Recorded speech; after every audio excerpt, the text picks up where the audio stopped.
Hello and welcome to the Hoop Troop podcast. I am Matt O'Connor, and joining me as they do on all of our shows is my cousin Luke Drobner. What's up, guys? And my brother Mike O'Connor. And oh wait, shit, I cut you off. You have to say hi. I said yo to the people. Yeah, so obviously we're a bit rusty, haven't recorded in a while. I'll make the first error right there. But we are back just in time for a little conference finals preview episode. Obviously, a lot of crap has happened leading up to now, which I'm sure we'll talk about. We're just going to have a weird stream of consciousness episode where whatever comes to our mind, we talk about. But we'll obviously hit on the major things. First thing I want to talk about, I'll go with just recency bias. Yesterday, Game 7, Celtics-Sixers. Jason Tatum goes off for 51. Celtics absolutely slaughter the Sixers. Harden and Embiid don't show up. MVP Joel Embiid, speaking of stream of consciousness.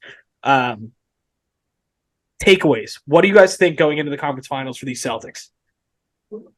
You know, the Game 7 felt a lot like fantasy basketball this year. You know, I came in confident as the underdog into the championship game, and I lost to Mike. The Celtics were going to win. I think everybody I talked to were like, the Celtics are going to win this game. But I believed in the Sixers just like I believed in myself, and the boys came up a little short. I mean, Tatum, absolutely electric 51 points, right? Like, all we ever talk about is, oh, he wants to be Kobe, but he never is. And then all of a sudden 51 in a big game. You know? I'm going to say, not to discredit it, his Game 6 is pretty terrible. And he came alive in the fourth quarter, but the Sixers kind of collapsed more than he came on. But yes, Michael, go. I think the 51 is even more remarkable considering how Game 6 was. I think a huge problem with Tatum and why everyone, he was in the MVP conversation for a decent amount of the season. He's always considered one of the better players in the NBA, if not one of the best right now. Oh, he was top 5 MVP voting. Yeah, but I still think people don't take him that next level seriously. And it's because does he have? I don't have the numbers in front of me, but does he have a checkered playoff history? Does he show, not show? If anything, it's the opposite. You look at his. I mean, he's only 25. What he's accomplished so far is remarkable for a 25-year-old. But about where he's been, sure. I mean, they're excellent teams too. The Boston teams are good teams, also. So I want to start there, but then I feel like the question is is he the guy? That's what it's always been. Is he the guy? Can he be the guy on a team? Well, what's interesting, and Luke, you actually pointed this out too. We were texting about it. They've really been playing through Jaylen Brown these playoffs a lot more. And I think that speaks to your point, Michael. Is he the guy? But then he acted like it in Game 7, but for the duration of these playoffs, it's really been more Jaylen Brown than him. He had the guy game yesterday, I thought. And I thought that's going to be career, depending on where his career goes, that's on his highlight reel, his top absolutely 5. Yeah, I think Jaylen Brown will give you 20 to 30 every night, no doubt. Whether he does it on 15 shots or he does it on 30 shots, it can be a question mark at times, but he's going to get you 20. He's going to play good defense. He's going to do all the little things when he can. Whereas Tatum, I feel, if you said to Tatum, hey, we need a big game tonight, he could get you a big game tonight. Whereas if I said to Jaylen Brown, hey, we need 50 from you, I don't know if Jaylen Brown would go off for 50. And I think that's the distinction between the two of them, where I feel like Jaylen Brown's going to show up every night and he's 1A or 1B. Whereas Tatum, when Tatum goes for 50, they're unbeatable, right?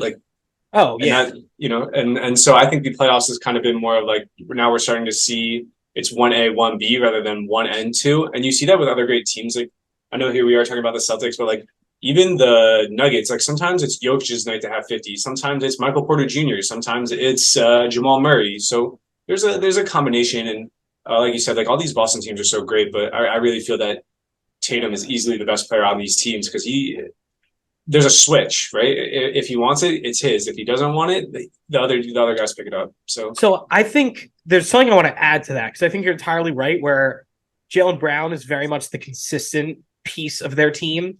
Whereas Tatum is either that 50-point guy who's going to carry you or he vanishes.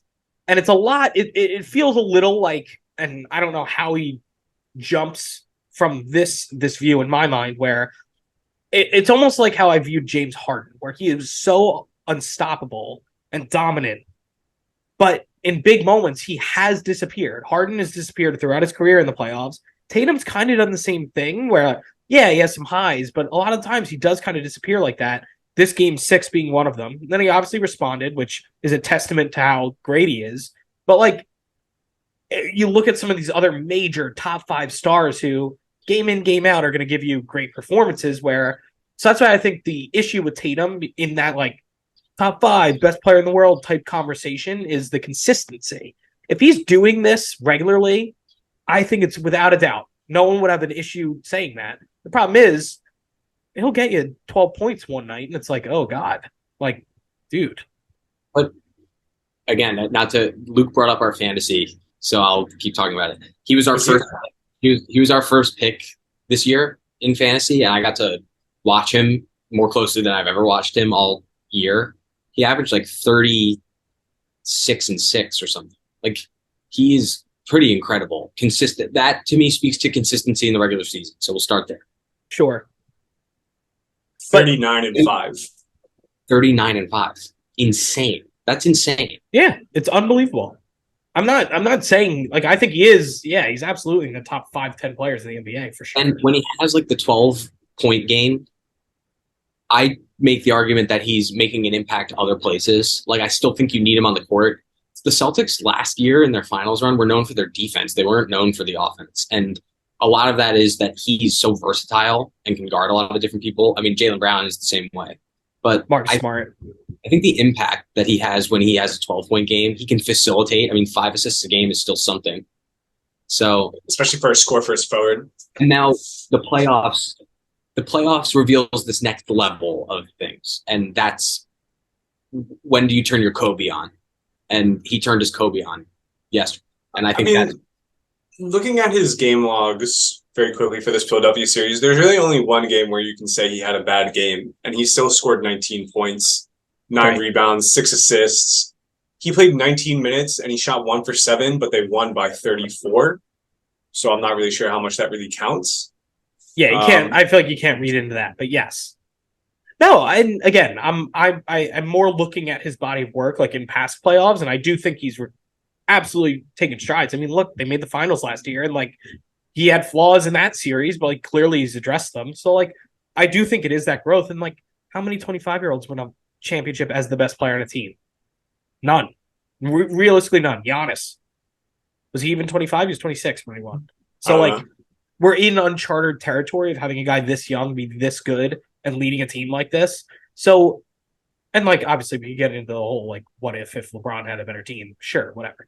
But like at that age, Luke, I know we'll get into you being a LeBron hater. We'll get to the other series, but like I don't know. Do you think I saw that there's like a 97% chance they win the series against the Heat? Do you guys agree with that? And yes. Obviously, that's largely because of Tatum, but also they're just a deep team. Deep team. Heat have no hero. I don't know if you guys saw the photos of Jimmy Butler walking through like the tunnel after Game 6, and his ankle still looks really swollen. Yeah, I mean, I don't know how much of it was the Heat play or the Knicks playing good defense against them, or his ankle being bothered, or both. But he wasn't doing the same 50-point, 40-point explosions that he was doing against the Bucks. So he might just really be like hindered by that ankle. So who knows? You go, Mike. No, you got it. You got it. I'd argue that we don't have a defender as good as Drew Holiday. So yeah, for sure. I think in part it was some of that ankle. Yeah. Do you think 5, 6, 7 games? What do you think? I think the Heat are going to win at least one. Mike? I think it's going to 6. And I think that the difference, and again, the Knicks, there were stretches, like 9-minute stretches at times in games where we could not figure out generating an offense. So I think the Knicks series is a little different, but one thing that I think pervades the first round against the Bucks, the second round against the Knicks, and what will happen in this round is Eric Spoelstra is going to probably outcoach Joe Mazzulla. Undeniably. And the little things that I think really impacted our series, the Knicks against the Heat, was the full court press on Brunson was just something that Spoelstra wrote up. And the ways that he planned for contingencies if we threw 2 at Jimmy Butler, if we, I think they're just gonna be so well prepared, and they're really smart, and I think that's gonna. And is he getting close to being in like the top 5 coaches of all time? And I know that sounds crazy. I know that sounds insane, but like he's probably the best modern NBA coach. With the exception of Greg Popovich, but I guess right. But like, yeah, exactly. Popovich, I think, is solidified as like Kerr? 1, 2, or 3 somewhere. Kerr, but like, I guess championship wise, you could say Kerr. But Kerr, I take issue with that too. Like Kerr is good and all, but like even Warriors fans are like pretty down on Kerr and more like high on talent on the team and about like the system and whatever. Like, yeah, I don't know if you think about the teams that Spoelstra had when he won championships, LeBron, Wade, yes. Bosh. You know, it's not like Mario Chalmers and Ray Allen were scrubs, right? So I agree. But do you think Steve Kerr gets that bubble Heat team to the finals? This is the bubble. Do you think he's getting to all these conference finals that the Heat are getting to? I mean, they made 3 of the last 4 conference finals. And that's just with basically Jimmy Butler and Bam and like scrubs. Honestly, who when the Warriors are healthy, they go, right? Like the Warriors won it last. Steph Curry broke his hand, missed the playoffs. They come back next year, Steph Curry's healthy, they go to the championship and win it. Yeah, and I mean, I guess there's just nothing anyone can do. I'm always going to discredit the Durant years, so that's on me. I probably need to just say like they were actually good and whatever, but can't you just credit the Heatles then? Because Spoelstra has gone. I saw people are praising him. ESPN is obsessed right now with Spoelstra. I mean, because he's unbelievable. Also, there's something about him coming from the video room that's fucking awesome. That's cool, but they're sweet. like, out of the last decade, he's made it to the Eastern Conference Finals 7 times. 4 of them were the LeBron teams. Yeah, I think the 3 that aren't are impressive. Yeah.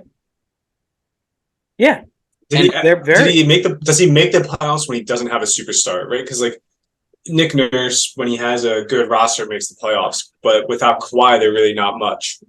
That's like Popovich too. Like you look at these Popovich teams and like they're awful. And granted, this year like they're intentionally awful, but like he always got the best out of those teams. I think Spoelstra would get the best out of his talent, but at some point, you're limited by what's on the court. Did the Spurs make the playoffs last year? No, but I think they did in the DeMar years. So you're saying that superstar, like by virtue of them having Jimmy Butler, they can at least make the playoffs. The best coaches have the best players, right? Like Pat Riley, Phil Jackson. Right. Phil Jackson's a fraud. Don't get me started. I mean, when you got Michael Jordan, you got Kobe, you got LeBron, Shaq.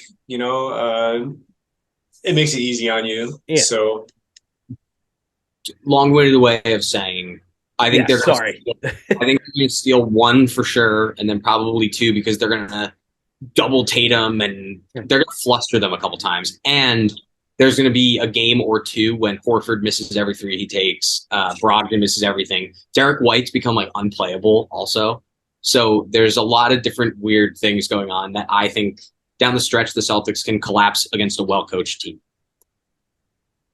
I think there's one that the Heat just flat out beat the Celtics. It's like game 3 in Miami, and Miami just happens to play well. And then there'll be one game somewhere in the series where you don't see it coming, but like somehow Miami gets lucky and steals one. So I could see 6 games. There's also part of me that's like Jimmy has been thinking of that missed pull-up 3 for a full year, and he's going back against the same team.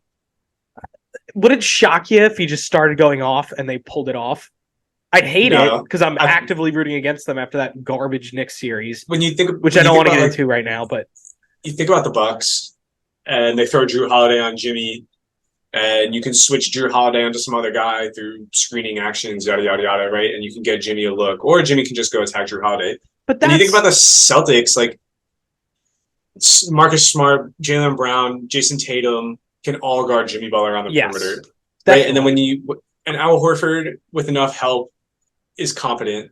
And then, let's throw in like Robert Williams in the mix. Now Jimmy Butler's got to shoot over Robert Williams. I like, there's so many ways just to scheme out Jimmy Butler, and who are they going to afterwards? Like, is Kyle Lowry going to score 30? Is Kevin Love going to score 30?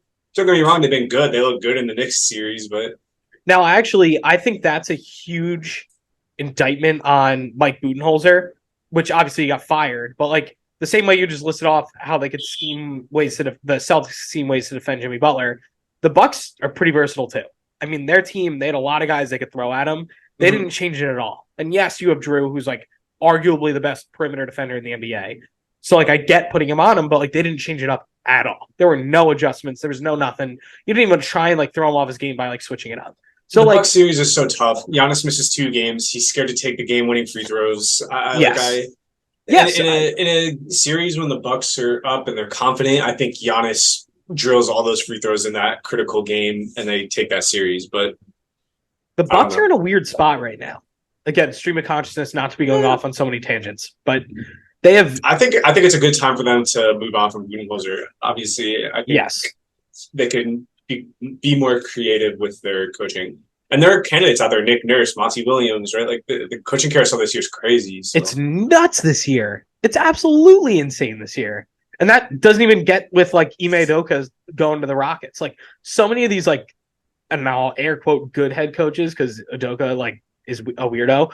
But like Ed Nurse, I think other than the Kawhi year has been a little weird and whatever. So like good, all air quote. But like even Budenholzer is technically available to be hired. And he has won a championship in the last few years. Like, there's some great guys out there. Nick should fire Tibbs. Tibbs. I mean, but I don't want to talk about that. I think it's a great time to hire a top assistant, right? Like, if you're not super confident in Nick Nurse being your head coach, promote one of your assistants into the head coaching role. Put Nick Nurse on your bench as the top assistant, right? Like, if Nick Nurse, obviously, when he gets to know a team and he understands the team and what it's good at, he can make a huge difference. If you give him that opportunity as an assistant coach, maybe he can help your head coach make the right decisions. Or it doesn't work out with your head coach, you just swap roles or you let go of your head coach or something, right? So that's my type of thinking with this coaching carousel. Same thing with Monty Williams. I don't know if I'd hire him straight up as the I think the issue with the Bucks is Giannis only has 3 years left in this contract. They're about to, I think this summer they have Brooke Lopez and Chris Middleton available for extensions, which is really going to cap them out if they do try and keep this thing together. I think Drew is up next season or the year after, whatever it is. I think it depends on your coach, right? Like if you hire the right coach, you can get rid of Brooke Lopez. But the problem is if you mess this up, it could derail the whole thing and it could throw off your ability to keep Giannis long term. Giannis gave you a championship. Can't be unhappy with that. I know, but you don't want to lose him. Come on. I understand he gave you a championship, but losing him is, wrong. Sometimes things end, and that's the beauty of life. That's honestly, wow. We've had some time off, and you've really gotten deep. Good Lord. It's, being out here in Seattle, I'm just so deep now. You have been out in the wilderness for a while. I feel like we texted you during some of the finals games. You're like, it's sunny out. I'm outside. I feel like the new saying for the podcast and put it on a t-shirt. Sometimes things just end, and that's the beauty of life. That is. I'm writing that down. I'm going to make that the name of the episode. Oh no. All right. Anyway, I'm literally texting that. Anyway. Okay. Where do you think the Sixers go from this? I think there's been a lot of rumors about Harden leaving and then the possibility of Embiid wanting out now that there's no core in Philadelphia. Do you think the Sixers blow it up? I think Harden is going to opt out and go to the Rockets. I think he's just done. They're going to give him whatever money he wants because they have a ton of money and like a lot of young players, so they don't really have to worry about like money, at least short. I bet it's like a 3-year contract with the Rockets or something like that for a lot of money because they don't have to pay anyone in the short term.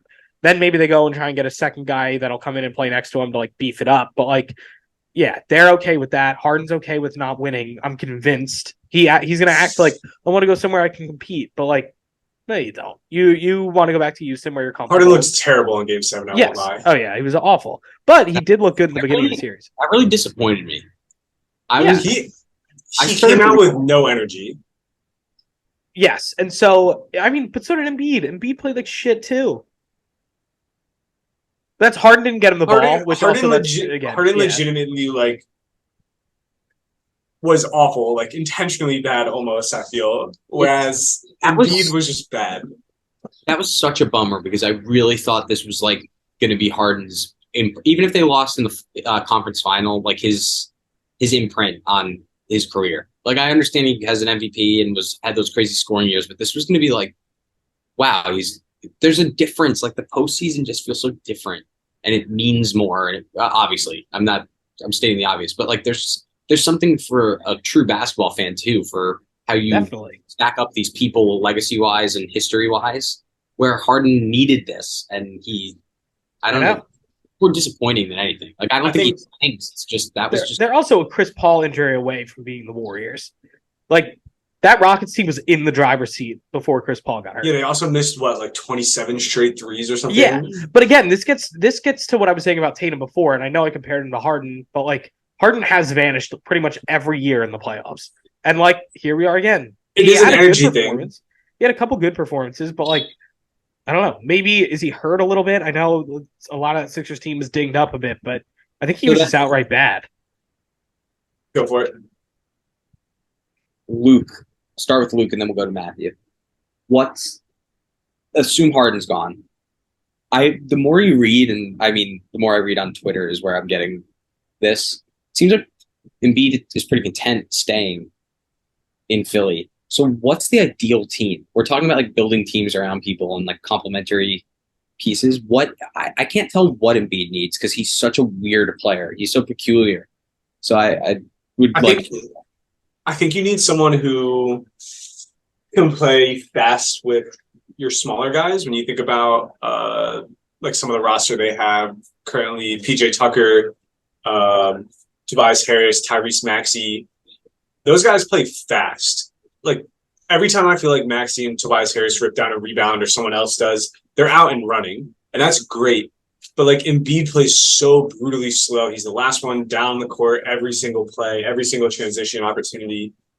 And even at Harden, like, Harden can throw a good outlet pass, but he's not running with the guys, I think they need someone, and you're going to hate me for saying this. They need like a Lonzo Ball, right? In the half court, he's a shooter. In transition, he runs out with the guys. He makes plays. Let's say Embiid comes down the floor last. Lonzo Ball's already started to initiate, and then you get a step in three or something like that from Embiid. Obviously, Lonzo Ball can't stay healthy, and he hasn't played in a year. Not giving up on Lonzo, despite I really think he's that is not the name I thought he was going to say. No, me neither. No, you need a Lonzo Ball type player. I don't think Lonzo Ball will see much playing time in the NBA moving forward, just because there's a little bit of a circus around him. You're not really sure about his health, things like that. But that's what they kind of need. They need a young, facilitating shooter.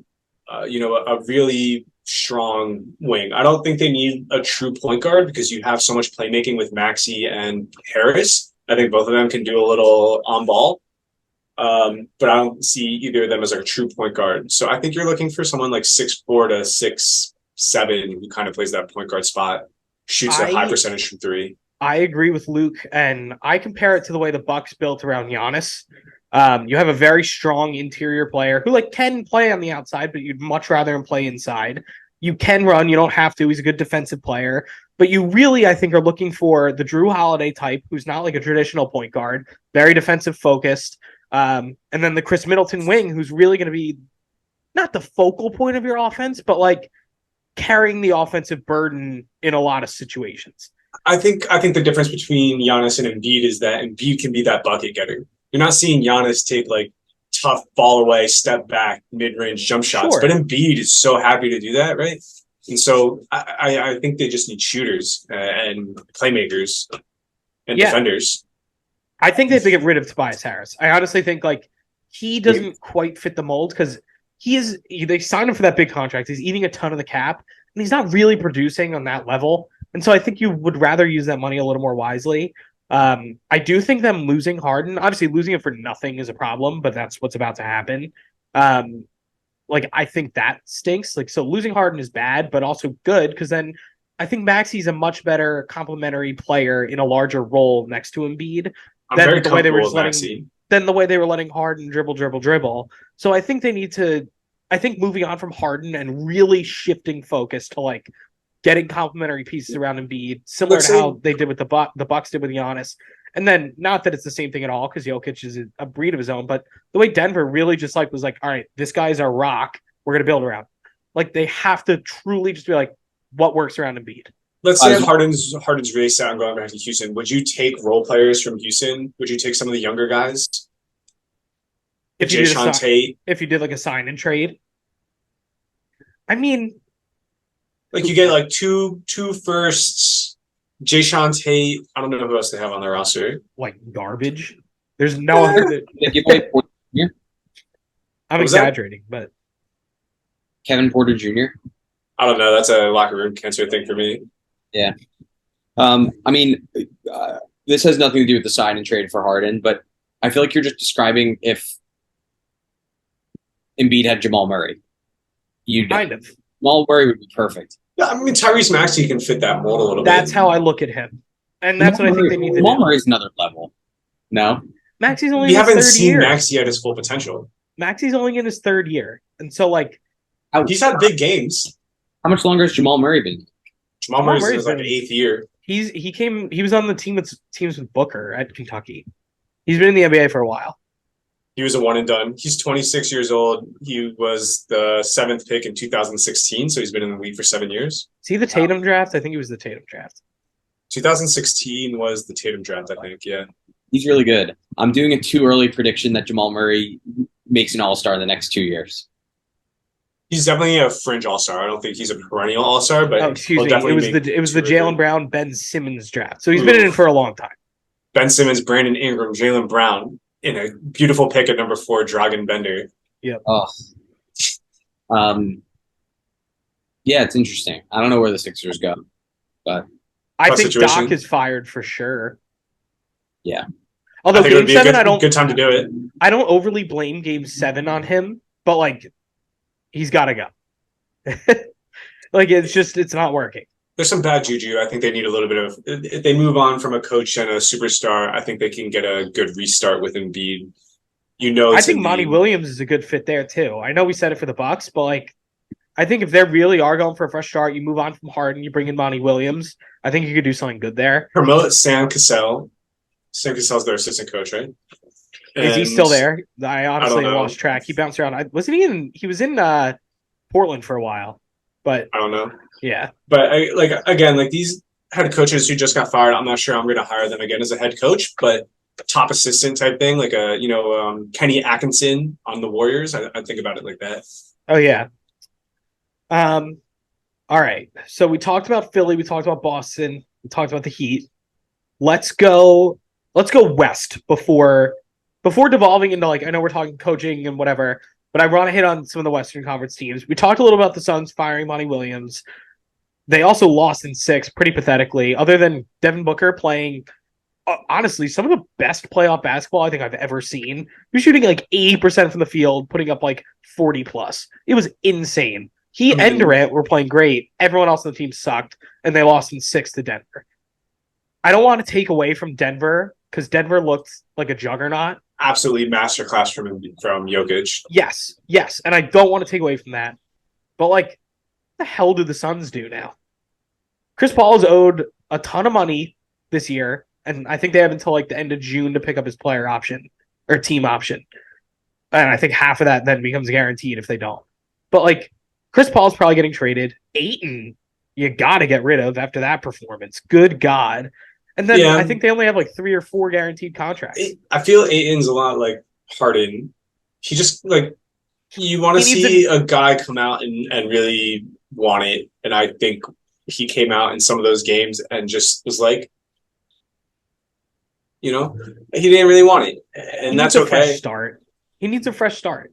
It's just obviously isn't working there. It's also insane.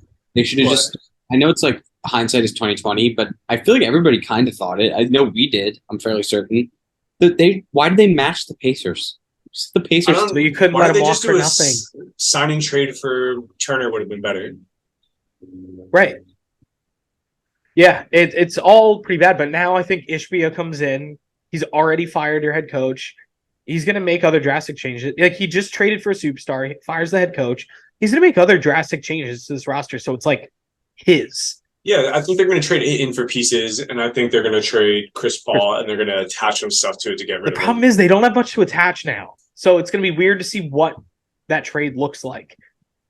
They better get a boatload for Ayton. I wonder what they get for Ayton. I also think it depends who the hell wants Chris Paul and for what. Some Chris young Paul team will isn't pick up Chris bad. Paul. Some young team will pick up Chris Paul. I think he's a great locker room guy. Is he going to start though? Like, who wants an aging Chris Paul starting on your team? You could even think about it as like Andre Iguodala on the Warriors, right? Like maybe Chris he'll Paul has play to sign off on 20 that, minutes. Yeah, I don't know. I don't know that he will. He can start and play 25 minutes for the Thunder, for the Rockets, for the Magic. I mean, yeah, like there are destinations for him. I just think it's going to be a weird trade, and it's a ton of money going out. So, like, what you're going to get, like a shitty contract back. Yeah, you're going to have to. Who has? Or you're going to have to attach like 4 swaps. Gordon Hayward. Is Gordon Hayward a shitty contract? I don't know. I'm just trying to. That one. Yeah, I think Gordon Hayward. I think Gordon Hayward would be great on the Suns. You know who else I think would be great on the Suns? Jonathan Isaac, if he could stay healthy. Right. Randall. I wish. I want to get rid of Randall so badly, but no. Let's wait on this. I don't want to do this till the end. I don't want to do the Knicks yet. Randall makes too much sense. They forced Ja Morant out of Memphis. Chris Paul for Ja Morant. Well, all right. So now that we're talking about Ja Morant, we might as well get into it. What the hell is that guy thinking? Seriously. I'm not like, again, I think there's all sorts of issues with guns, whatever. I don't want to get into like the specifics, but like you literally got suspended 2 months ago for this. You went to rehab or whatever you went to for 8 days. His friend saw it too. His friend was like, "Oh," immediately put the phone down. But like, what the hell are you thinking? I don't understand. Like, but my point anyway. So it's stupid on so many levels. But like, he's about to get suspended. I think he's going to suspend it at least half the season. He's never going to win a championship his entire career. No matter where he goes, there's going to be some type of drama following him, and I think it'll just be too much for a team to overcome. Do we think the Grizzlies trade him? No, right? I don't think you can. He sells shoes. He sells tickets. He sells merchandise. Do you think Nike drops him? Maybe. No. They might. Depending on what the NBA does here, they might. Or if he's like, unapologetic and there's a Second Amendment right, whereas like some of the other athletes that Nike dropped, it was like, okay, this is just hateful. See, that's the thing where it's like the NBA has the gun rule, but like, I don't know. What about those like politicians sending greeting cards with like their whole family holding guns? What's the difference? That's why like I'm more saying it's so stupid. Like, your employer has this rule. You already got in trouble for it 2 months ago, and like you're already back at it. Like, come on. You have $200 million, just honestly, even more for your whole career, just sitting right in front of you. And you're going to risk that? He's going to get suspended like maybe the entire season. Yeah, I think that Silver is not going to. I think he's going to make a huge example. Well, because they gave him a chance. They gave him a chance earlier in the season, and he blew it. Because that was basically a slap on the wrist. He missed eight games that didn't matter. Like, and then basically, I feel like it was. It's almost like holding up a big middle finger to the league, being like, "Here I am." He also, he gets suspended. He apologizes. I have to be better for my team. Yada yada yada. They lose to the Lakers in the first round, and what does he say after the series? I made some really terrible off the court decisions, and that's what led us to lose this series. He took responsibility. He understands the consequences of his actions that, how they affect the on-court, team and whatnot. And then he goes back out there and does it, That to me, you question. That makes clearly he doesn't understand. Yeah. But that's why I don't know if it's necessarily malicious. I think it's just dumb. It's dumb. 100%. And but that's why I think if you're the Grizzlies organization and that is like your future, and you just because like you can't trust it. You can't trust them now. If they do trade him, it's not going to happen very quick. I agree. They're going to wait for the best deal possible, and whether that happens while he's suspended or why that happens in 2 years, Who knows? But they're not going to let Yeah, go unless they're getting a Anthony Davis haul or something like that, right? You see these right. trades that go through, right? I will So say theoretically, the Pelicans need a point guard. It would be pretty cool to match him up with Zion. They have picks and like could send Brandon Ingram or like whatever is back. Zion ever going to play again? I know. I'm just saying you take on a ton of risk with both of them, but that's one where I immediately when this happened, I'm like, ooh, if the Grizzlies do trade him, I'd keep an eye on that. What happens if they trade Ja for Zion? Just do a swap. Honestly, it kind of makes sense, but They both I need a think change of scenery. yeah, you just switch. I'm an optimist that Ja is too good at basketball, and this is too early to tell. And I think it's so Yes. early. I think it's so early that I think it's arguable that this is recoverable and can be. Well, yeah, it definitely. I don't think this is. His publicist is going to be working overtime. I felt bad too. It's on Mother's Day, no less. Like everyone had just get dragged in there. But then Yeah. who's around it? Like I know he has his dad at all the games and things. It's sad. Yeah. Well, I think I don't those know. those friends, like those friends, have to be. You can't Instagram live him when you know he's holding a gun. What are you doing? Like, Yeah, no, in all honesty, when John Morant got suspended, he had to make a decision, right? Either I change the way I act or I just keep a more private life. And that was his decision was I'll change the way I act. And obviously that it didn't happen. yeah, But if you had said, hey, look, while you're around me, no Instagram, no Twitter, no nothing, right? Like everything that happens here, we hang out at my house in the big backyard or whatever it is, right? You keep a private life. A lot of these athletes do that, right? Like you're not going to see LeBron James out on the street, right? So same type of thing, right? Like you need to find a way to manage it. And yeah. you're in the NBA, you have a shoe deal, you're a role model, right? The league expects you to be somebody, even if you don't want to be them. All right. So I totally agree, and I don't want to just like go into it. I will obviously talk about it when the league does decide whatever they're going to decide. Let's get back to the actual basketball because that's more important. We were talking about Jokic a bit, and we were talking about the Suns. The Nuggets feel like the overwhelming favorite right now to win the finals. Like as good as the Lakers have looked, as good as the Celtics looked in that game 7 and at other points, like the Nuggets have really not faltered, and Jokic looks honestly like one of the best players ever to touch a basketball court. I mean, he put up 50 points in a game against the Suns. They lost that game, and it was like one of his worst games of that series. As crazy as that sounds. Yeah, no, he puts up 20-20-20 almost every night. It's insane what he's doing. And look, I'll be honest with where my allegiance is. I want to see LeBron win another one. I'm rooting for the Lakers. If not, I hope it's the Nuggets. But like that being said, I'm rooting for the Lakers. I don't see a way that they win this series. I think the Nuggets are going to handle them. I think the Nuggets have done a really great job of building a roster. I think when they drafted Jamal Murray, it was like best available. They drafted Jamal Murray. They developed Jokic a little bit, found like the right role for him. You think about like off-season signings this season. Brown. Why can't I remember his first name? Bruce Brown. Great signing. Absolutely wonderful. Played playoff basketball with the Nets. Kind of got bashed a little bit because he played for the Nets and they lost a tough series when he was taking like late game shots and stuff. Great signing. Really great He's player. The perfect complement to Jokic. Him, KCP in the starting lineup. Amazing. Even like they drafted Christian Brown. Like all of these guys that they put around him are perfect complementary pieces. Huge. Aaron Gordon's been unreal. Yes. He's so unique. When he was playing in Orlando, I was like, okay, like he's fine. But now that he's been in Denver and I've seen him play a little bit more, I really feel differently about him. So it's funny. I was listening to, I forget what podcast it was, but they were talking about Jokic and like, if you look at him like a quarterback, you know how quarterbacks like throw to space. They need weapons. But I'm saying like a quarterback will throw to space and a wide receiver will just like run to where the ball is going and catch it. The NBA, it's not really like that, but Jokic kind of treats it that way. Like I feel like all of those guys around him are like slashers, cutters. Jokic throws the ball somewhere, they just end up where he wants it to be, and they score. Anticipation is unreal. It is. He just has this vision of the game where he's like, this is where the ball needs to go. Someone get there. And he lobs it up. Someone ends up with like an open shot and he whips it around. It's remarkable. But all of these guys have unique ways of kind of catching that lead pass and scoring. Michael Porter Jr. is a very much catch and shoot and never pass the ball again.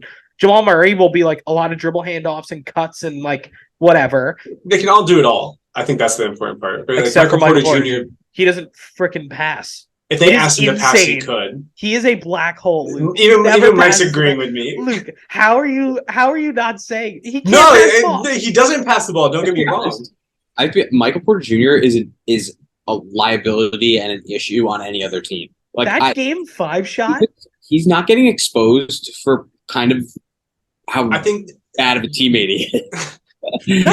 They ask him to be somebody, and he's that person exactly. That's all they need from him, right? Like, hey, Michael, go out there and be yourself. He's big J.R. Smith or Dion Waiters is basically what he is. He's just taller than.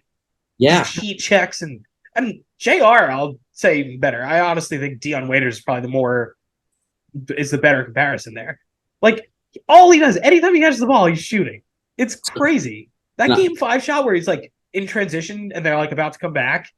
Oh my God. And he just has a dumb contested pull up. Like, dude. That's his shot. No, it's not. Pass the basketball.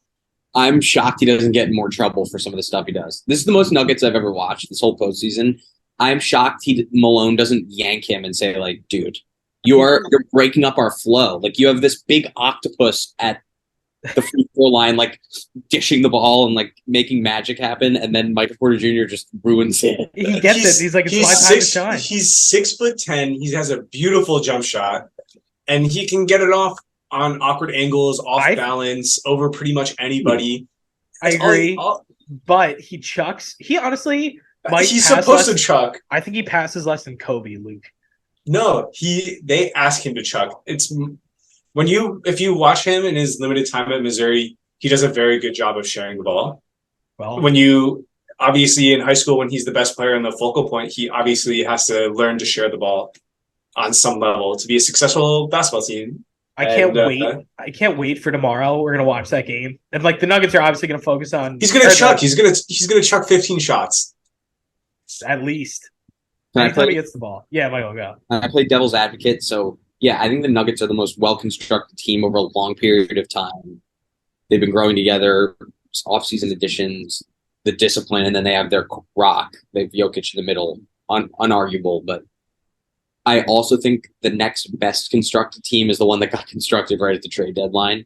And the Lakers are tough. Yeah. The Lakers are tough. This is the toughest team the Nuggets will face this entire postseason for a couple reasons. In the same way that you said they have a lot of people who can do it all, I feel like I've been watching the Lakers since the deadline. It doesn't have to be AD. It doesn't have to be LeBron. They're going to get exposed by the Nuggets, I think. I think all the running around that they're going to have to do on defense to keep up with the Nuggets is going to show that they have a continuity issue. They're good at no. So I think it's an issue of matchups for the Lakers. I don't think they match up well enough against this Nuggets team. I think they're great. I mean, there's a reason they have the best record in the NBA since the deadline. Like they're a great team. The thing is, let's just go top to bottom. Like you're gonna match up AD against Jokic. You're gonna match up Vanderbilt on Murray, probably. Who then guards? Are you gonna put LeBron on Gordon? Or Michael Porter Jr. Then you're gonna put D'Lo on KCP. You can also say look at what the Lakers did late in the Warriors series when they started Schroeder over Vanderbilt. You can play Schroeder, Reeves, James, Vanderbilt, AD, and then you just have to live with Anthony Davis guarding Jokic 1-on-1, and which I think hope to God that you'll definitely take. He's one of the best interior defenders in the NBA right now. Yeah, hey, I honestly like you think about like the Timberwolves putting Gobert on Jokic, right? It doesn't bother Jokic. Yes, well, yeah, and that's also again why I was just like celebrating him so much. He's just like his game is so unique. There's really no slowing him down. It's more I feel like you need to address the 4 guys around him. If you slow them down, you slow Jokic down. So you want Jokic to be going off on the scoring tears because that means everyone else isn't. Jokic would love to pass first and let other guys score. So if you cut that off, you're in good shape. The reason I think the Lakers can do that is because they got overnight from the trade deadline. And LeBron's best teams, the one that won in the bubble, 2016 was kind of different because he was so dominant. And then the Heat teams are the ones that are like, they beat you up and they're really physical. And this Lakers team got physical overnight. They can rebound like crazy. They're good at defense. D'Lo not so much. And like Reeves is a little shaky, but I really think it's going to be really, really tough for them. They have the best. They have the best. So actually, I was looking at stats. They have the best defensive rating of the 4 remaining playoff teams, but the worst offensive rating of all 4. The Nuggets have, I believe, the best offensive rating of the 4, but the worst defensive rating. So do with that what you will. I also think like defensively, if you think about some of the other teams and what they did, like those games that the Phoenix Suns won, they figured out a way to attack Jokic, and then the Nuggets had to adjust and find a way to get Jokic to be more effective on defense again, right? And I think the Lakers' only help in that regard is give the ball to AD at the block and hope to get Jokic in foul trouble. Honestly, what else are you going to do? I have a feeling that Jokic is going to match up against someone else. They're going to let Aaron Gordon guard Anthony Davis. Whoa! I'm just why would you not? I won't go back to the Celtics too much, but like they figured it out very late in the series, obviously. But Boston just started driving in at Embiid, like just go downhill at these big lumbering centers and see what happens. I think, like you just said, man, go on the attack at Jokic. I think the only prayer is getting him off the court, getting him in foul trouble so he can't be as imposing. I think that's like what you got to do because he's unstoppable. The only way to stop him is getting him off the court. When was the trade deadline? The March something. Yeah. March something? February something rather. February something. People talk about the Lakers having the best schedule since the trade deadline, but like looking at their roster, Chicago twice, Houston, Utah twice, Minnesota a bunch. Who are they really playing? The Kyrie, Luka Doncic, Mavericks. Yeah. They also didn't have LeBron for a lot of it. Again, take that with a grain of salt, but they didn't. Am I struggling with LeBron blindness? Like, am I just blindly rooting for am I too optimistic on them? LeBron's great, don't get me wrong, but again, I really think the Nuggets on offense are going to stress you out to the max on defense. You're going to have to communicate. You're going to have to understand how each player plays with each other. There's so much chemistry that you need to have on defense. When are we switching the screens? How are we switching the screens? And if the smallest little lapse in coverage, it's over. Jokic is going to expose that, right? And I think that's your point, Luke, about how like on defense they need that continuity and like that trust of your teammates. You're going to know where everyone is and what they're doing. The Nuggets, compared to I feel like almost every other team other than like the Celtics, they're one of the most consistent teams as far as roster construction. A lot of these guys have been in the system now for a while. They know where everyone's going to be. They all trust each other. And I think that's why on offense, like Jokic is able to just trust and distribute the ball the way he does because he knows where everyone's going to be. He's in their heads. Like the Lakers don't, because they just assembled this team. Granted, it's a good team. They're not going to have that same degree of that same understanding of where everyone's going to be at all times and whose tendencies to do what and who should be where. And I think the Nuggets are going to exploit that. They are. They really, really are. I like, how frustrated is LeBron going to get when Jokic is tossing up perfect dimes on him, and LeBron can only cover one guy.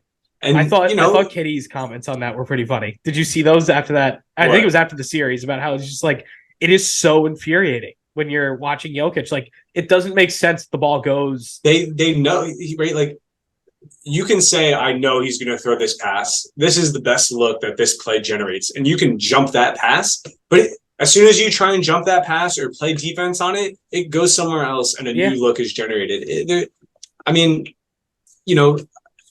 D'Lo, you think D'Lo has the foot speed to keep up with the Michael Porter Jr. off flare screens or Jamal Murray? They're going to find these switches. They're going to attack people.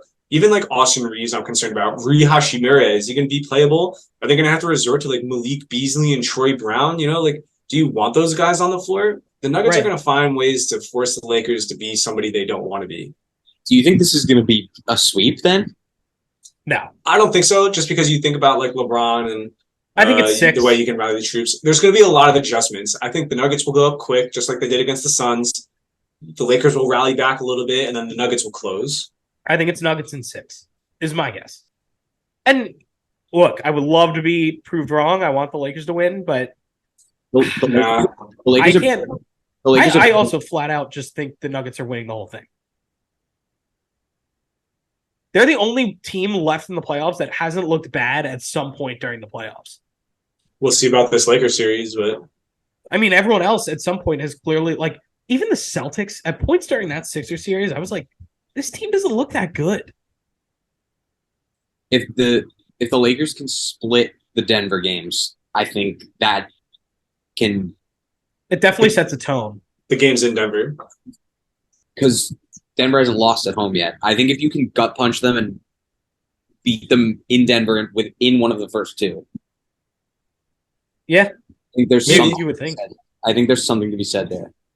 I don't think Jokic gets flustered. I think that's the biggest thing, right? When they go back to LA, nothing's going to matter to Jokic. You said it best. That's my favorite thing about him. Like, all he cares about is going to see his horse in Serbia. He like they you see the articles. It's like, yeah, Nikola Jokic has 2 MVP trophies in his locker somewhere, but you never see them. But what you do see is like he's got like his horse pendant up on the front of it. You know, I saw such an interesting.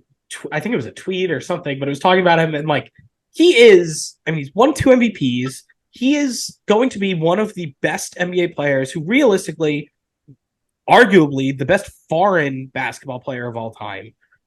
And he could, in theory, be such an ambassador for the game to help grow it.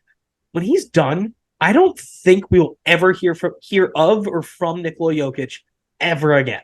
no, but you He's might not feel going his to coach again. impact. He's not going to be in the front office. He's not going to be like showing up at games and events. He's going to disappear to Serbia and be with like his horses.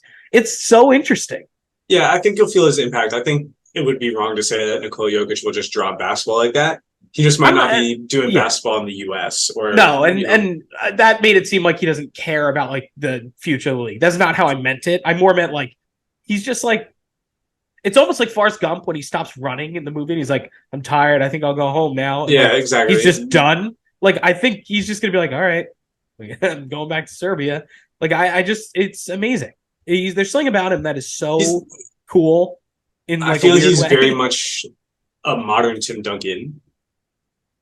Yes. Right, like same type of person. No drama, plays basketball, goes to work, goes home. You know who else is like that? RJ Barrett. I love RJ. Gotta love the kid. Hell yeah. All right. We've talked about all the important stuff. Can we please talk about this freaking Knicks team right now? All right. Yes. All right. Yes. All right. Luke fist pumped. I was expecting someone to jump in right away, but takeaways from the postseason. One. I thought okay, you're going. No, I was gonna see if anyone had any objection. No, I think honestly, watching, I think it was Game 4, Quickly's last game. I felt there were like 2 people on the court hustling, 3 people maybe. Yeah, Quickly was one. I thought there were times when Mitch took plays off. Randall takes plays off every game. Randall takes most plays off, especially on defense. Whatever. We're gonna get the whole Randall thing. I like RJ. I think RJ showed a lot of hustle, a lot of heart. I think it was really unfortunate that Game 6 he played really terribly. It's a shame. It is a shame. 9 to 10 from the line. If you need a silver lining, 9 to 10 from the line that game. And I think there were times, obviously Brunson went off and Brunson is our best player, but I thought in some of the middle games, especially coming back from that ankle injury, he kind of looked a little flat. He was obviously producing, but I don't think his intensity was there, right?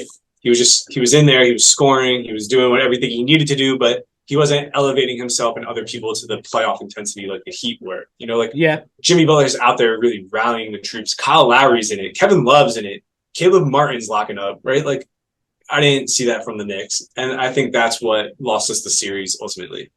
So I think what lost us the series is Tom Thibodeau realistically lost us that series. He did not make a single adjustment. His coaching was atrocious. Like I don't even know where to start because there were so many flaws with the way he handled this series. It's a political system, right? You just show up every day and you have to be one of Tibbs' guys if you want to get on the court. But that's the thing.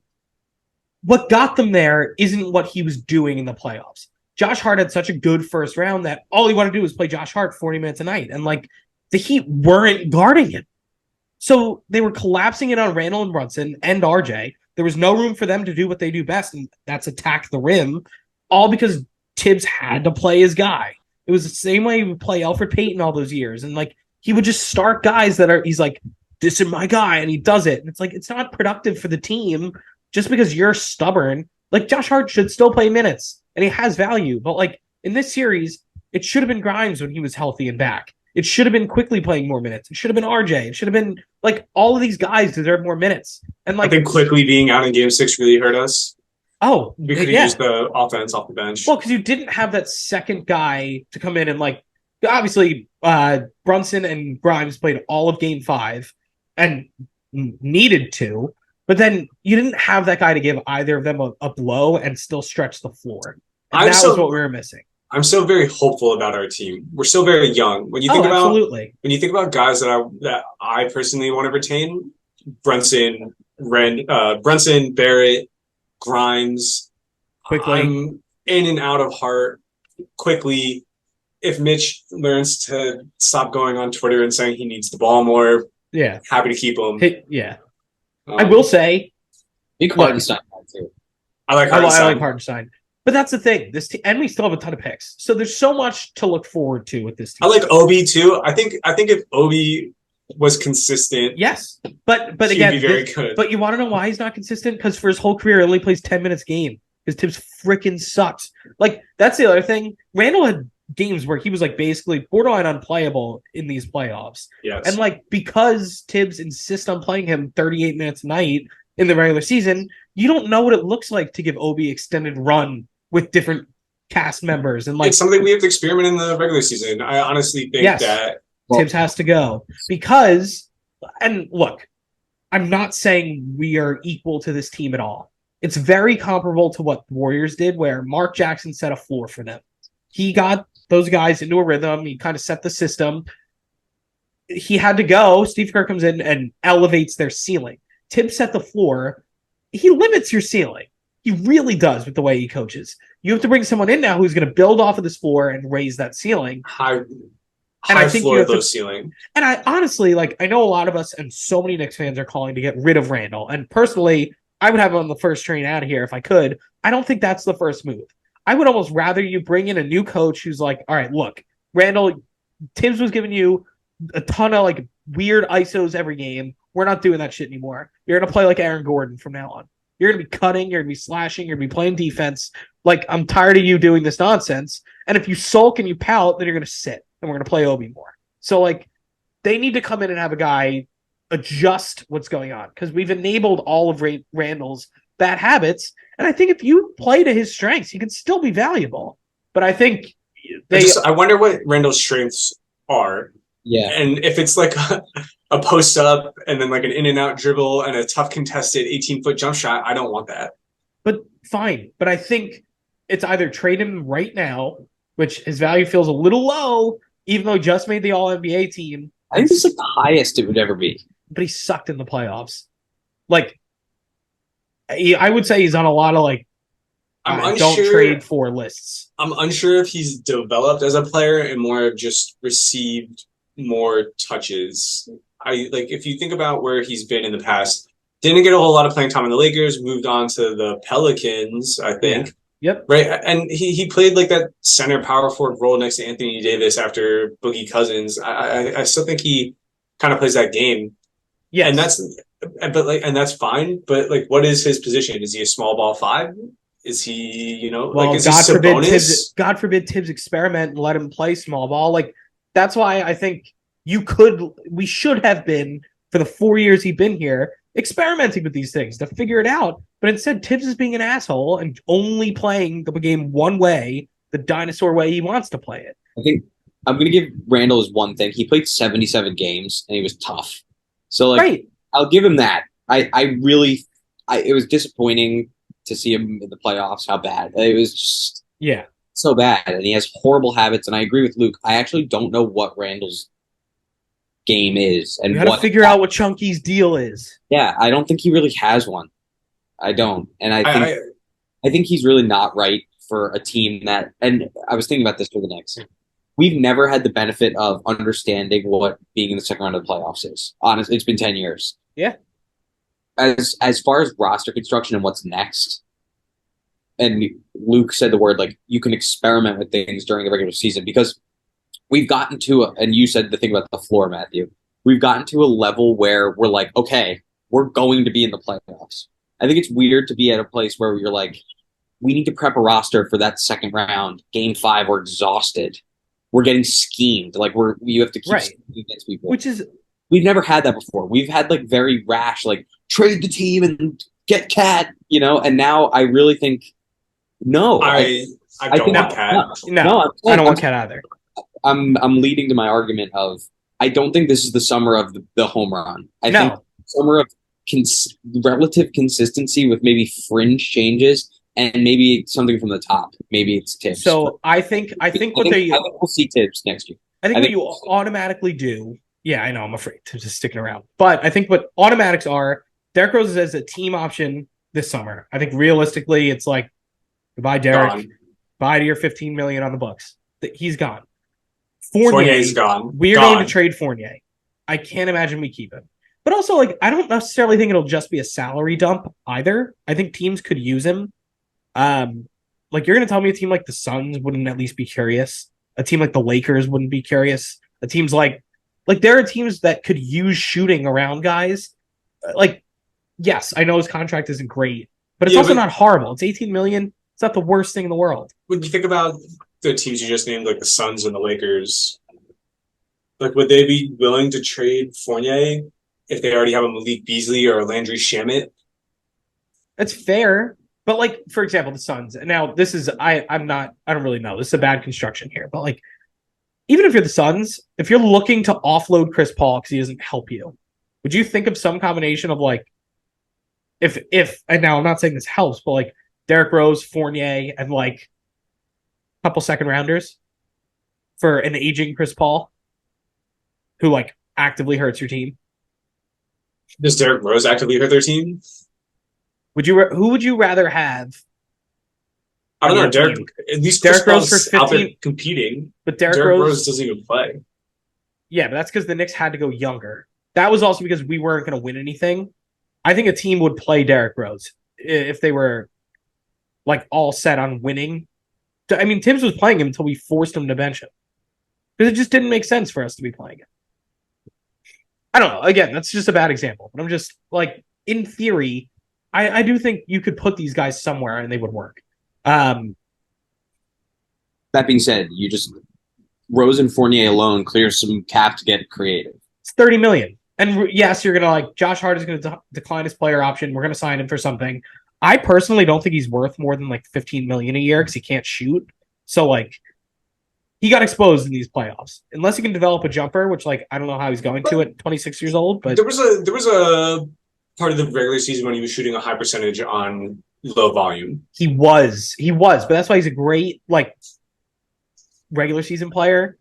It's kind of a little Randall-y where, like, teams start scheming to your team, and, like, it's what the Heat did. They stopped guarding him. They just clogged the paint, but Tibbs was then playing him 35 minutes, and it was like, what the fuck are we doing? Yeah, they try and make guys unplayable, and I agree with you. They need a KCP type. They need Grimes to improve. They need Quickly to improve. But I'm optimistic about that, right? Like, you have a feeling. Yes. Yeah. I think his playoffs were awesome. Barrett's taken a step every year. I can't help but feel that he has more potential to grow into. I think Grimes has more potential to grow into. I think Quickly has more potential to grow into. Absolutely. I think in all honesty, we should consider Quickly as like a sixth man, and we need more playmaking off the bench. Let's say like Quickly's really good at those like relocation threes and spot ups, and he can quick hitters and stuff like that. But I don't really feel he's a primary ball handler, and I think we could definitely use another ball handler, a primary ball handler who's just looking to facilitate. I think the three, so like in addition to Rose and Fournier, I think the three players who are like most likely to be dangled in trades this summer are going to be Deuce, Mitch, and Obi. I like Deuce. Unfortunately, I don't want to. Yeah, I don't want to get rid of. I don't want to get rid of realistically any of the three of them. I wish Randall was the one we would be floating. But if we're not trading Randall, realistically, we're going to start thinking about Obi because he's extension eligible starting this summer. So we're either going to have to get rid of Randall and see if Obi's worth keeping, or just get rid of Obi. Like, you got to experiment. I just like if we don't even try and see what Obi's worth, I can't help but feel that's a failure. It is a failure, but it's on the coach and the front office for enabling this. It's like Tibbs has only created this problem by not playing these guys more. Finally, he was going to get fired in the middle of the season, so they forced him to bench Fournier and Rose and start playing Quickly and Grimes and all these guys more. Like, it didn't happen with Obi, but like that is something that they should have addressed earlier. There's no reason Randall should be playing 36, 40 to 40 minutes a night. He should be playing maybe 30, maybe 28. Honestly, if we're up to me, he and Obi would split like 24-24, and you'd give them each half the game. Like, I just don't, especially during the regular season. What are we doing? Then in the playoffs, fine, you play whoever's better suited. Yeah, again, I think we can experiment with small ball lineups. Whether we play Obi at 5 or we play Randall at 5, I think both of them work there. Yeah. In small roles. I don't think you can play Obi 30 minutes at center. But, let's say you're playing a team who likes to play a little small. Like let's say you're playing the Sacramento Kings. They stick Trey Lyles in at center. Why not bump Randall down to center as well?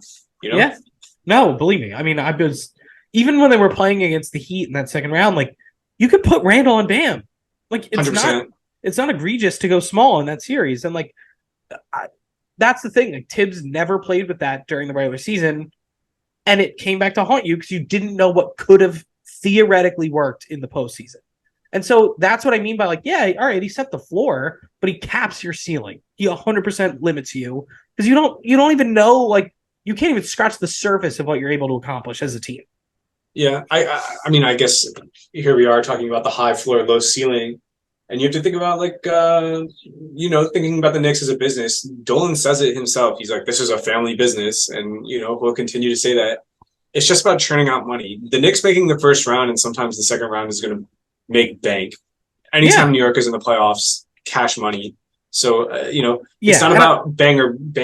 It's not about boom or bust, right? It's not like you're Houston or Milwaukee or something like that where like you really got to go all in. They can just chill, I think, yes. So I definitely agree with that. But I do think like, I don't think the season's a failure. I think what they accomplished absolutely exceeded expectation. I think the way they went out created pressure.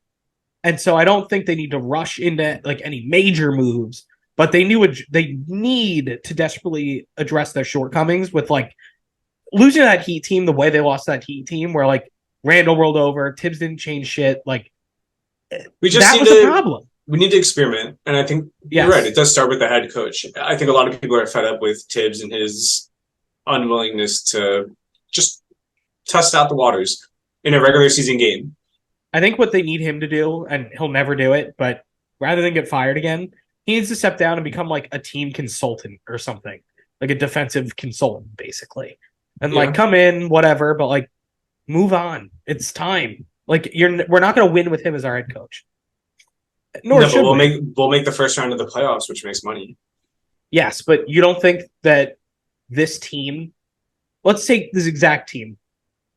We're never winning with this exact team. No. But I'm saying, are you making the first round every year with this exact team? Because I think you are. Yeah. So, yes. So then, fuck Tibbs as head coach. If any a-hole is going to step in, you're going to make the first round. Like, why are we dragging him around? Because he makes the first round. But Luke, I'm getting angry. Because what are we doing? I hate this guy. I need him out of New York. I'm going to lose my mind. It's not going to be next season. I'm just level set. It's not going to be next season. And we're still going to be with Randall, which, that's. I think for a coach to get fired in New York, you have to miss the playoffs multiple years in a row. If we didn't make the playoffs this year, there'd be a lot more pressure to get rid of Tibbs. Oh, if we didn't make the playoffs, he was gone. Because they kept him. They barely kept him. He was going to get fired before that Cleveland game in December. He was, and then they won that game and went on like a little streak. But that was because like I think they probably told him. I honestly think they had like an ultimatum of like change who you're playing and win games or you're fired, and he did it, but reluctantly. Now they have to do the same thing of like maybe don't fucking play Randall all the time. Yeah, I also think Randall might make the most money out of all the players on the team.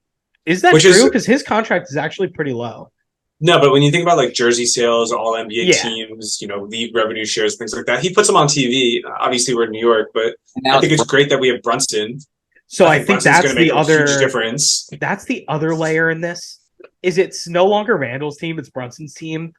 Randall has showed a reluctance at every step of the way. When it's not about him, he mopes.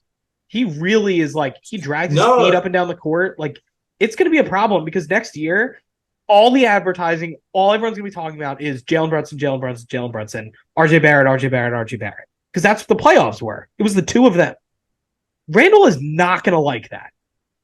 He was our all NBA basketball player for the New York Knicks this year, and no one is talking about that right now. And they're talking about how they want him gone. people are, spraying stuff on his posters. They're tearing That him I down. also don't agree with. I'm anti-Randall, but like, come on. He has been and look, as much as I hate Tibbs, they both helped set this floor, but again, your ceiling is capped with them. We're also way more rational than like 90% of Knicks fans. That's also a good point. Yes. So most Knicks fans are, I'm at the Garden. They have know. like 3 Bud Lights and they do the street talk afterward. The drunk Spider-Man in the street. Yeah. Exactly. Take a shot at Henny. I wish. Honestly, one day I'll be one of those guys. I don't know if I'd ever want to be that. Running around at a Spider-Man concert, Spider-Man costume and some Timbs. No, not me. Maybe. I don't know. But yeah, sorry. Anyway, that was my long Knicks rant. I just like it sucks that such a great season went out that way because like it is just avoidable. And that Heat series was winnable. Yes, with a different head coach and like if the refs maybe called Bam for a moving screen fucking once. Oh my god! If you wanted to go through the film, I'm sure you could find us doing it. It's awful. But anyway, I don't want to get into the refs because, like, whatever. We lost the series. It is what it is. And I don't want to rehash it. I'm more looking forward. And I'm just like, Tibbs has to go. Inevitably, Randall has to go. And you deal with it. But for now, things are good. You're not in any rush. I just wanted to, I'm on Basketball Reference. So my last comment, looking at Julius Randle's adjusted shooting. So it's like percentiles. Okay. If you're at 100, you're an average shooter from wherever it is. If you're below, you're below average. If you're above 100, you're an above average shooter. The only place Julius Randle is an above average shooter is getting to the free throw line. His free throw attempt rate is way above league average. Everything else is at or below, slightly below. Yeah, because he just chucks and does weird isolations. But that's, again, Tibbs enables that play. But again, if he's good at getting to the line, why don't we put him in situations that get him to the line instead of letting him chuck up threes? Again, I don't know his game. The coaching. It's the coaching. I'm like that Simpsons meme of like old man yells at cloud. I've been screaming about Tibbs for years. I hate the guy. I've seen all your angry tweets. Because he's the worst. He's the worst. But no, I do. I think I don't know. It's going to be this is probably the most important summer of the Leon Rose tenure. Because interesting. You've now established the team. You're now there. If you take a step back, that is a huge problem. You're the Raptors. You're the Bulls. You're mediocre. You're what Orlando was a few years back. If you take a step back now, you're in a bad spot. You have to at least maintain. Yeah. We have to go back to the second round next year. Yeah. Or better. Second round. Jokic, can we get the 36th pick to be the best player in the NBA? Yeah, I mean that's just hit one. Yeah, you got to hit, but all right. So speaking of picks, since I know we've been on for a while and I don't want to hold you guys any longer, the draft lottery is tomorrow. Now I don't want to get into every little thing, but what I'm going to do is I'm going to share my screen. We'll do a little tankathon sim, one sim for the road. All right. This is how it's happening, right? Can you guys see my screen? Yes. You got it? All right. So we're going to sim this lottery. Spurs number 1. Dallas up 9. All right, so that means it's not happening tomorrow. Thank God. That's cursed. But should have been ours. Yeah, I know. Wow, damn, Detroit got hosed falling to 5. But actually, I think Detroit would be better falling in the draft. I think Wemby to Detroit is the best possible fit. No, I think they want like 2 or 3, and they want to draft Brandon Miller. I mean, yeah, that also makes sense. I don't think Scoot makes sense on that team, though. No, because they have 2 point guards already, Right. Ivy and Cade. Right. I think them getting the second pick is probably the best because then you could probably trade back. Or if you get one, they're picking Wemby and you're putting Ivy and Cade with Wembanyama, and it's gonna be. Yeah, I don't know. They need shooting at forward. Wemby does it. Wemby's a superstar. You got to put the ball in his hands. They don't have room for that on that team. I don't know, but I think best case scenario, the Spurs get one because I think Houston is a good fit. I think San Antonio is a good fit. I think Charlotte, him and LaMelo, I guess makes sense. Portland is weird. If Portland gets number one, fun. If Portland gets number fun. 1, Damian Lillard is so gone. Yeah. Orlando would be a lot of fun. Indiana, I guess him and Tyrese. what's his face? Yeah, Halliburton. Power forward next to Turner. Washington That would make a lot of sucks. sense. I definitely don't want Washington getting him. The Jazz is that kind of sucks. In all honesty, Dallas would piss me off. The Bulls moving up would be kind of fun, but it's not gonna happen. I just don't want Dallas to move up into the top 10, into the top 8, So whatever it is. that's an interesting wrinkle in all of this. They have about a 20% chance of falling out of the top 10. Not that that's likely, but it's possible. And then the Knicks get the pick if it's 11. Speaking of things that could change your franchise, Knicks getting that 11th pick, you could make a It'd be difference. huge. Yeah.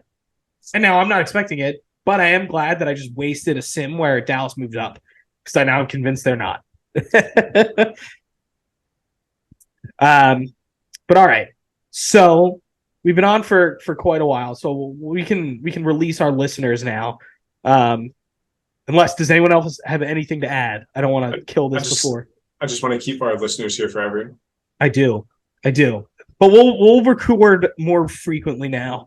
Now that it's the summer, I'll force Luke to stay inside more. That it's nice out. God. No more nature walks for Luke.